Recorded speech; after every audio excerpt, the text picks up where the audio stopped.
Hello, RWorld. Welcome back to another episode of RWorldTalk. I am your host, Chris Kresman, and we are lucky enough to have Mr. Eric Eikenberg, the CEO of the Everglades Foundation, with us this morning. How are you, sir? I'm doing great, Chris. Thanks for having me. Well, thanks for being here. Eric, why don't you tell us a little bit about yourself and how you got involved with the Everglades Foundation and where you come from? What's your background?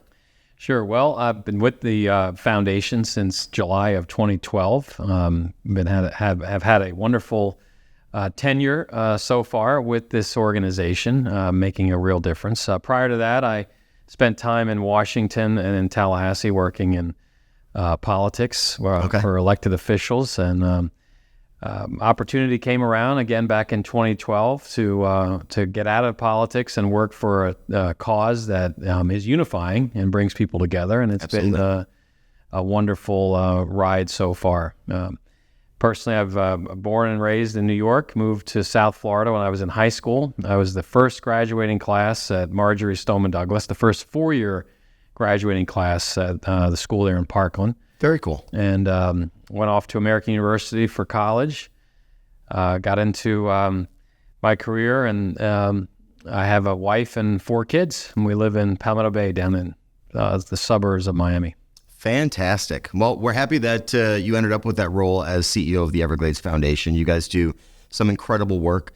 I've been lucky enough to go to several of your fundraisers over at the Breakers and get to know some people that are really making waves with protecting the environment and the waterways throughout the state of Florida, but especially down here in South Florida. And the work that you guys do is incredible. It's absolutely necessary.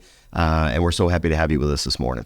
Well, again, I appreciate it. You're right. I mean, the stakes are high when it comes to our water, our way of life down here. I mean, we're now the third largest state in the union, and folks flock to Florida, not just for the amusement parks, but for our waterways and our outdoor recreation opportunities. Great real estate along the coast, on the water, and that's what makes Florida great.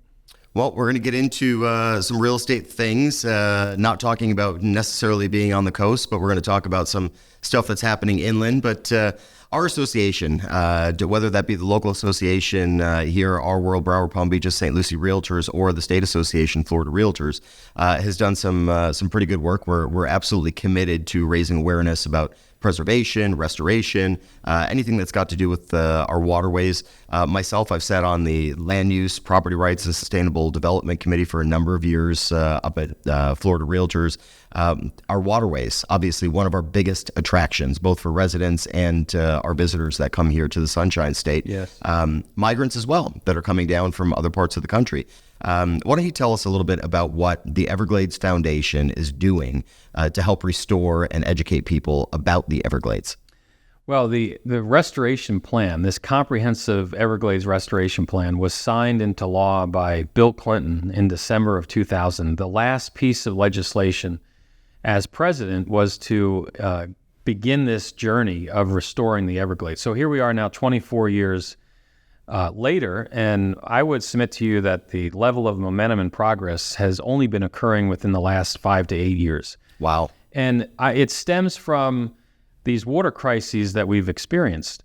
I was just earlier this morning visiting with about 50 realtors up in Jupiter, and I who have clients in Martin County, northern Palm Beach County, and I was reminiscing about the lost summer of 2013 when Lake Okeechobee, the water levels rose to a point where the Army Corps of Engineers opened the gates along the St. Lucie and the Caloosahatchee, and primarily on the St. Lucie side, the east side.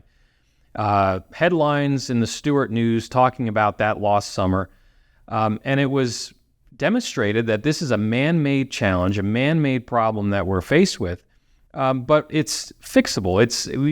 There's solutions toward these issues. And I remember vividly realtors at that time coming forward to say, we can't transact properties. We can't close deals because you have toxic algae in the backyard waterway. And it's not just the home that's on the market. It's the neighborhood, it's the subdivision, it's the community that is impacted. So there's a lot at stake when you talk about the challenges that we face within the Everglades. But I must say that realtors, fishing guides, chambers of commerce have stepped up in a big way as a rallying cry. Awesome. Well, thank you, President Clinton, for getting this started. I am surprised that it's only been the last, within the last decade that things have really started to change. But I do remember the lost summer that you're talking about. And we did hear from a lot of people that said, even though they weren't living on the water, they had the itchy eyes and the scratchy throats and, a lot of the respiratory issues and things like that. And I remember going up to Martin County and meeting with Brian Mast to talk about, what could we possibly do in order to change things here. Certainly, you with having a political background is definitely an asset to the Everglades Foundation. So we can navigate Tallahassee, navigate Washington, and try to get some things done, which the realtor community is certainly there to help you out. We do that every year, go up to Tallahassee, go up to Washington, and talk to whoever we need to talk to in order to make sure that our waterways and our livelihoods are protected down here in South Florida. That's a key point, Chris. The political influence that Florida realtors have at the highest levels of government is significant. I enjoy going with realtors to walk the halls, to have meetings with elected officials, and allow those realtors to make the pitch, to express why this is so important. They see me and hear from me all the time, but when you can bring that entrepreneur, that small business owner, the person that is relying upon that elected official to do right, in order to protect the livelihood in a community, that's powerful. And I encourage realtors across not only Florida, but across the country to engage on these conservation issues, because that's what fuels certainly the state or local economies here in our own backyards. Yeah, I couldn't agree with you more. Here in Florida, we've got, I believe the number that I just heard from our president was 242,000 members. So we can have a lobbyist go up and advocate for what it is that we're trying to accomplish. But when thousands of us go up to Tallahassee and go and walk those halls and say, we're now voters, we're not lobbyists, we're voters, and we are telling you what our homeowners that we serve are experiencing in their backyards, and it happens to be in your district, and this is what we need you to do in order to fix it. It's great when we can go up there and talk with one unified voice. Never underestimate the power of that. Yeah. And keep doing it, because it's making a difference. Absolutely. So many people need to realize that the Everglades has an extensive impact on Florida's ecosystem. Not many people understand exactly what the Everglades is and what it does. From drinking water, vegetation, wildlife. Does the Everglades directly impact some of the coastal communities or properties that we talk about in Broward, Palm Beach, St. Lucie County?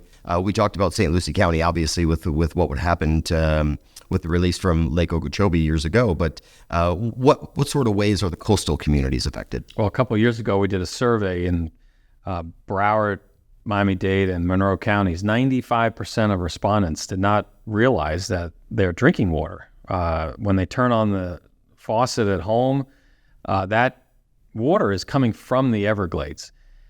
It is the drinking supply for almost 9 million Floridians, let alone the millions of tourists that come to South Florida on an annual basis.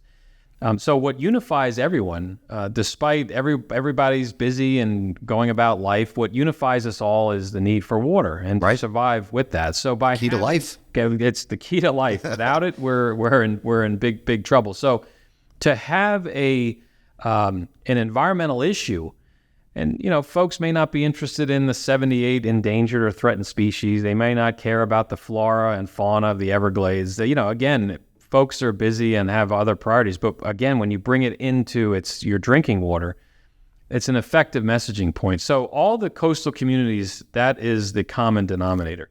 Then when you go out and realize that folks want to boat, they want to fish, they want to recreate outside, it's all linked to our waterways, and they are challenged. So it's engaging people to understand, if you want to protect the animals and the biodiversity that's within the Everglades, if you want to go out and duck hunt and fish and hunt, it has to be sustained. And we got about a third of it left. A third of the original Everglades is left. Most of it's been developed. Again, that's why we have 15 or 18 million people that are residing within the coastal regions of our state. So again, stakes are high, but the momentum is significant as we visit together. So let's talk about that a little bit more, because we talk about the majority of people that are living in South Florida. You're living within, on the coast or just within a few miles of the coast. Everything past that is the Everglades. Home affordability obviously is having a huge impact in South Florida right now. So now we're seeing a westward trend. We see that more so in Palm Beach County than we do in Broward County, because Broward's completely built out. But we're seeing that westward trend of development. So what sort of potential issues do we have when we're talking about building inland, getting closer to the Everglades? Yeah, it's a major concern because a lot of that planning is not thought out in a manner in which it's beneficial to the environment. Now, I must say that the Everglades Foundation, we are not anti-development. One of our founders was a developer. So Sure. we understand there is the balance between growth and development and protecting and conserving the natural resource. Down in Miami, we face this on a regular basis. There's what's called the urban development boundary. Right. And you have the political whims of a county commission that's willing to approve applications for subdivisions or commercial footprints to encroach upon the Everglades itself. And the balance is this comprehensive plan that I mentioned that's been now 24 years in the making. It has a variety of components in Miami-Dade County, along Chrome Avenue, within the Redlands, where you have a sustained agricultural community. Right. Along Biscayne Bay, there's also efforts to make sure that you're getting fresh water along the mangroves along the coast. So what is truly the balance between the pressures of development, the pressures of homeowner affordability, and preserving that environment? So it's educating local elected officials, whether they're the municipal mayors, the county commissioners. Right. But you're also up against the powerful support that these politicians receive from interests that want to continue that encroachment. And again, I wish that we could sit back and have a dialogue on what is the best way to balance the needs of home ownership and development vis-a-vis protecting the Everglades and our water supply. I hold out that you can do both. And we just need the political will to understand that should be part of the conversation when these applications come forward. Well, we really have to do both. It's not about can or could. We really need this to happen. Obviously, coming from a real estate background, I love development. It gives us something that keeps the economy going, drives the economy forward. And we have such an influx of population from all over the country moving down to South Florida. These people have to go somewhere.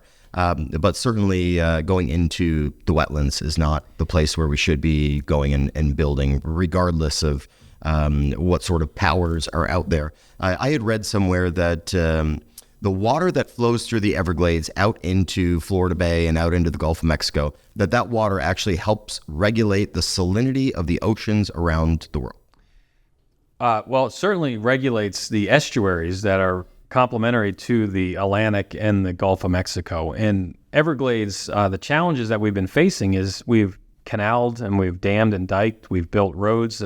US 41 Tamiami Trail, Yep. going from Tampa to Miami, decapitated the flow of water down to Florida Bay. So now you have 3.5 miles of 12-foot bridges, and it has effectively pulled the plug in the bathtub to allow now, for the first time in 100 years, fresh water flowing into Everglades National Park under these bridges, and it's balancing out the salinity levels of the Florida Bay estuary. So again, when we don't have enough fresh water or we have too much fresh water, it impacts the three estuaries that are within the Everglades boundaries: the St. Lucie estuary, the Caloosahatchee, and Florida Bay. Right. So restoration is Goldilocks. It's getting it just right so that balance can be sustained long term. And ultimately, seagrass is a metric. The wading bird population, the fisheries, those are measurements to determine how effective is the plan going. Right. And the good news is you're seeing salinity levels come into balance. You're seeing wading bird populations return. You're seeing fisheries bounce back. Again, it's a very hopeful and optimistic approach as we head towards the end of this decade. Well, I've been quite excited about this podcast when I found out that you were coming on so we could sit and have this conversation, because I actually have property down in Everglades National Park down in Chokoloskee, which I'm sure that you know, where Chokoloskee is. Not a lot of people know when I tell them, and it's kind of a good thing, and I probably shouldn't have just said that on this podcast, but it is one of the rare untouched places that you could still find in Florida. Matter of fact, if you ever get down there, there's a great little spot called the Havana Cafe that a couple of friends of mine own that has some fantastic food and a really good atmosphere. But we've got a place down there, and every time we go out fishing, you see, and we've seen that a lot more birds are now coming back into that area, and you're seeing the rose spoonbills and the white pelicans and all kinds of beautiful wildlife that we get to enjoy. And it would be absolutely tragic if things were to go sideways and we wouldn't have that beautiful space to go and visit, and all the wildlife to go and view while you're down there. Well, we've seen that yo-yo effect of some years it's positive, other years situations occur where you have dead seagrass. Yep. It impacts all the habitats and species that you've referenced. So again, if we stick to what's in front of us, these massive infrastructure projects, it's not wasting fresh water. We get about an average of 66 inches of rainfall per year, but we waste billions of gallons of that fresh water. I remember visiting with a prominent member of Congress from California who came to Florida, and he and I were sitting across the table from each other just like we are here. And he said, I can't figure out why you all waste. I mean, they have biblical droughts out west. Yeah. And, trying to figure out how you put another pipe into the Colorado to provide Los Angeles with drinking water. And again, here we are dumping and wasting. So the whole point to the congressman at the time was your support, even representing a California district, it's helping a national park, 2 national parks that are directly impacted. You have the Big Cypress Preserve. Yep. There's a lot of federal holdings here in South Florida that are beneficiaries of all of this effort. But this is in the same breath of the Grand Canyon, Yellowstone, Yosemite, all those national parks and treasures out west that we're all in awe of. It's the same reaction here when you take people out to this landscape. Absolutely. To this majestic landscape of sawgrass, the wilderness of the Everglades. And it is critically important that this generation rolls up its sleeves and says that we're going to do all we can to pass it on to our kids and our grandkids. Again, it goes back to this hopeful view that by the year 2030, the major projects that are underway are completed, and you've reconnected Lake Okeechobee down to Florida Bay, and that's the way water should flow in a southerly direction on the Florida Peninsula. So I'll ask you a quick question. Might not have a quick answer, or this might be too big of an answer to even talk about, but we were talking about the reservoirs that were coming out of Lake Okeechobee to sort of clean the water before we pump it back out. Is that project still underway? Is that something that's been scrapped, or are we getting closer to the finish line? It is underway. It's taken a long time to get to that point where you can say it's coming out of the ground. Okay. The irony of this particular project, Bob Dole was running for president in 1996, and he was able to get about $400 million in the 1996 Farm Bill for the federal government to buy the Talisman Sugar Company directly south of Lake Okeechobee to build a reservoir south of the lake, again, to have water flowing south down to Florida Bay year-round. A variety of reasons why that project hasn't come to fruition until recently.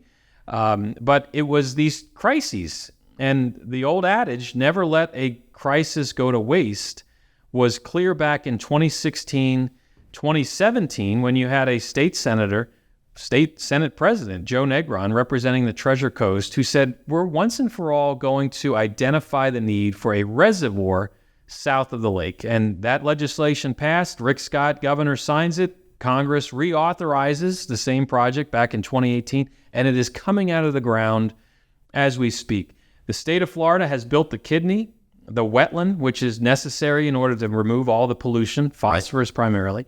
And now the Army Corps of Engineers is on track in the next couple of months to award a contract, which will then take us through the remainder of this decade to build a 35-foot high reservoir, which again will be the source of water flow through the peninsula year-round. That's fantastic news. I'm glad that money didn't go to waste. I'm glad that the project is up and running.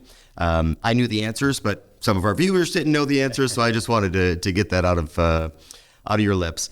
Let's talk about what inspired you to join the Everglades Foundation. I know that we started this podcast talking about you being involved with politics, but why the Everglades Foundation, and what made you take on the role of CEO? It's a great question. I was a lobbyist in Tallahassee, kind of going through the motions of doing that work. I was wondering if I could continue in that space. And kind of out of the blue, the opportunity came, what I consider communicating or talking with the foundation about an opening at this position as CEO. I knew of the impact that the foundation had had over the years. One of the founding directors, Nathaniel Reed, who was the former Assistant Secretary of the Interior under President Nixon and President Ford, was influential in a variety of ways. Someone who I had, when I worked for politicians, I would communicate with regularly because he was vocal about the need to protect the Everglades and the environment. So I knew the players at the highest level. I knew of Paul Tudor Jones. I knew of Mary Barley. And at the time, I had just had my fourth child. My wife and I had our fourth child, and I love politics. I had been around it for a long time.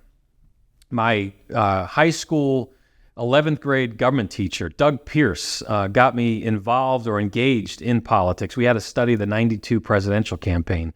And I remember falling in love with public service and that laudable profession serving the public is. So as time went on, you saw the divisiveness. And I had the privilege of serving as the chief of staff to the governor of Florida. I saw politics in this state at the highest level. And yes, I had my views. Friends had their views. We may disagree politically, but at the end of the day, we're all Americans. And you want to see progress on a variety of topics. The divisiveness was coming to a point where, as a father of young children, what are you portraying? What are you engaged in that can be passed on to your kids and your grandchildren? So this topic of Everglades restoration, it's a mix of science, a topic that I wasn't good at in school, politics, because you can have the science all day long of the Everglades, but it translates over into action, advocacy, working the political structure in order to see a difference. Right. And then ultimately it's educating people to give a darn about why they should engage and become involved in a topic, an issue greater than yourself. Right. And to give back, to do something that's that takes more than one person, to be part of an effort. It was appealing to me back then, and here we are now, all these years later. I get out of bed each and every day with the same amount of passion and urgency to see these issues come to fruition. And it's been a highlight of my career to work with a tremendous team at the foundation, but then all the partners, both within the conservation community and the business community, who have stepped forward to say, let's make a difference and let's be the generation that ultimately restores the Everglades and then passes it on for generations to come. I'm so glad that you said that twice now. It's not about waiting for somebody else to do it. Now is the time that it needs to be done. I mean, it's been decades that people have known that there was an issue. People have tried to change it. Enough is enough. We really have to dig our heels in and say, this is the generation that's actually going to do it and make a difference. Exactly right. Absolutely love it. And I'm glad that I've said it, I think already twice since we started this, but really, really happy that you're in that role. One of the reasons is because you just said you wake up every single day with the exact same passion, and those are the people that are actually getting things done and making positive change. So thank you for all the work that you're doing. Sure, of course. So our association, familiar as well with heading to Tallahassee. We've talked about that a couple of times, obviously advocating for private property rights. But how does the Everglades Foundation advocate safeguarding proper water flow into the Everglades? I know that you're going up there, you're having these conversations. What actually is it that you're doing when you head up to Tallahassee and advocate for this? Well, in my perspective, it's who you bring with you.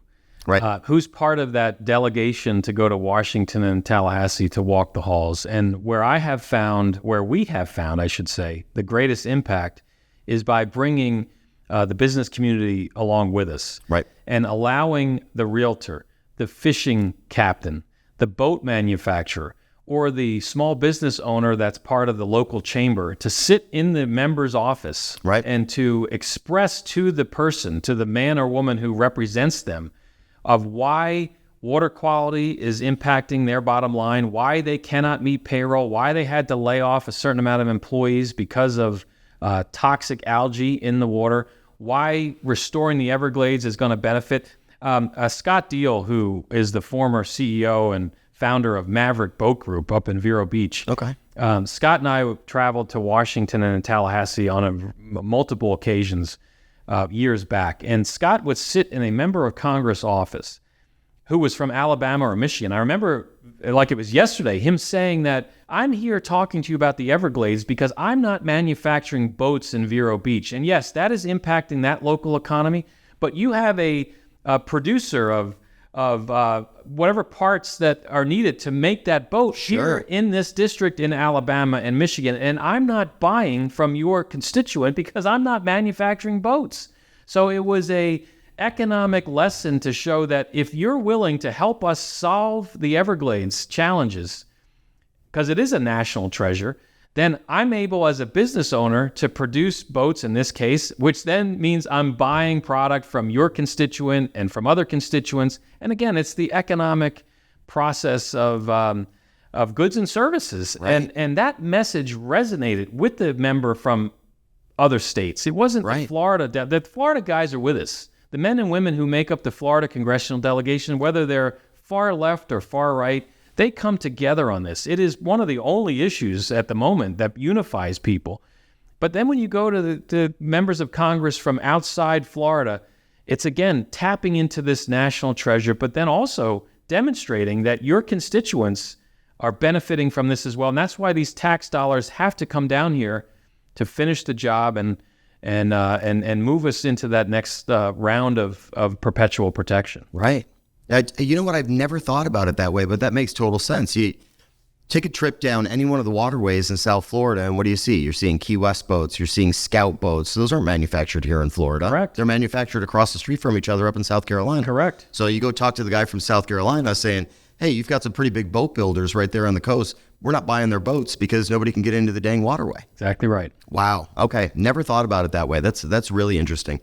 Can you talk about any recent success stories or milestones that the foundation has achieved through lobbying outside from what you just told me?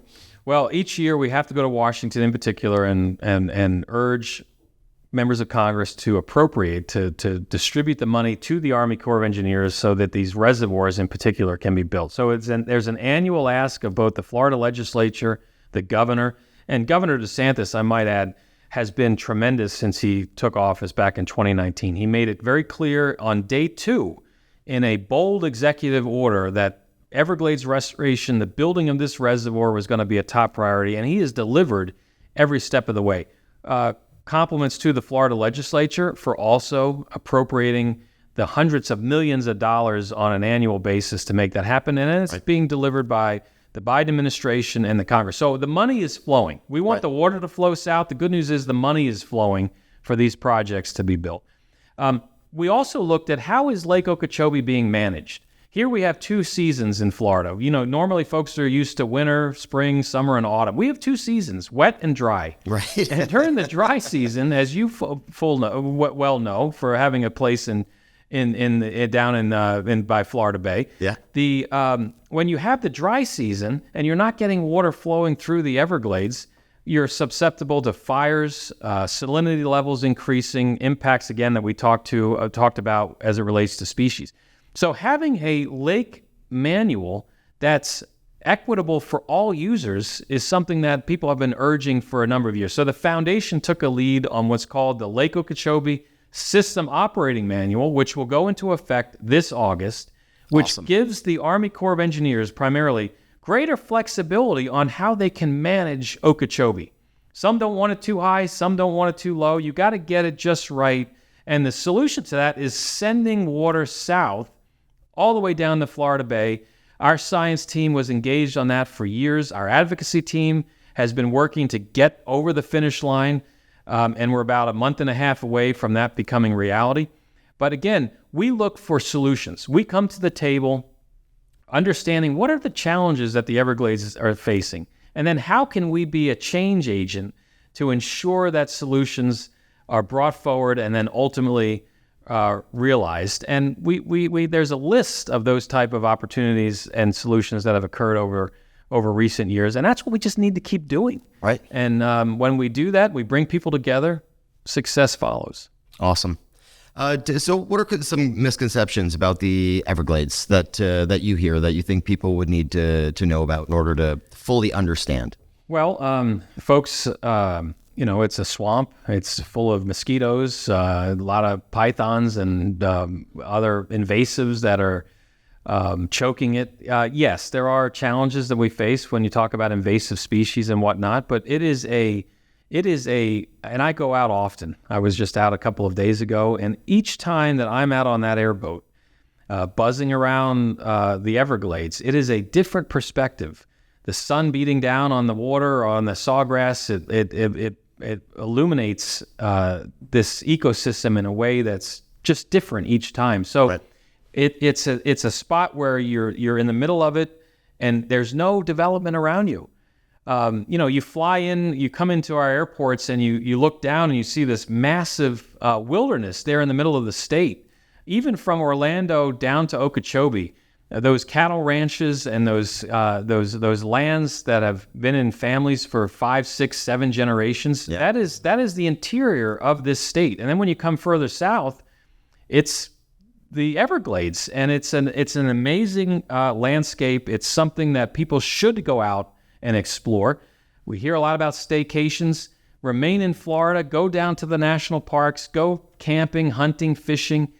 Explore the Everglades, because once you're in it, whether it's the first or second time, I have found people that are hooked. It grabs your heart. Oh, and it grabs your heart. And that's what you want. You want people to have their heart grabbed, to then stand up to say, we've got to do all we can to save it. So how could we help you stand up? Obviously, the foundation operates on investments and donations from people around the country, but especially here in the state of Florida. Where can we go in order to pitch in? Well, I appreciate that. You're right. All of our funding is privately raised. We do not receive any government funding. So the millions or billions of dollars that go to the Everglades is sent to the Army Corps of Engineers, the South Florida Water Management District. So we don't obtain or receive any of that. But we're fueled by individuals, foundations, corporations. You mentioned the event we do in Palm Beach. It's now the largest grossing event in Palm Beach during the season. We're very proud of that. 17 years in the making there. We have a great event also in Naples. So folks can go to evergladesfoundation.org. Okay. Our website, evergladesfoundation.org. There's an opportunity to donate if you wish to do so. But more importantly, give us your email address. Sign up to get our newsletter, our information. We don't bombard people with multiple messages. When things are hot and heavy and we need realtors, in this case, to make their voices heard, we want to give you the information and then give and provide those tools on how you can be effective. Join this effort. Realtors in particular are foot soldiers when it comes to Everglades restoration. And we have a great desire to build this coalition of realtors, not just from Florida, but as you point out, those that are listening that are around the country. This is America's Everglades, right? And you should become engaged. Our website is a great tool to educate yourself and become involved. Awesome. Well, here at our local association, one of our slogans is Realtors Care, and we certainly do. Number one, certainly care about the environment here in South Florida and the Everglades and our waterways. That's one of the most important things that we get to show our customers, especially when they're coming from out of state, and say, look at the beautiful environment that you have to live in here, live, yes, work, and play here in the state of Florida. So we certainly care, and we're really, really good at calls to action. So you've got 42,000 people here locally, 242,000 across the state that would all love to give back in some way, especially when it comes to protecting our environment. So I'm sure that we can get some people signed up for the newsletter, and if you got a call to action coming out, send it to the realtors. We'll take care of it. If I could quickly give a plug for a summit next June. So June of 2025, okay. We would love to have a contingent of realtors travel to Washington. It's June 10th and 11th. not only hear from experts on what is occurring, but also the second day, put on your sneakers, walk the halls, get the messages to members of Congress, to the administration on the importance of this topic. So if folks are interested in that, again, the website will provide those details, but that's next June in Washington, D.C. Okay, fantastic. I for one can tell you right now that I will be there. I'm willing to pitch in and help you guys out. I'm going to let you get back to work. Obviously, you're a busy guy, but I like to ask this last question of all of our guests that are on the show.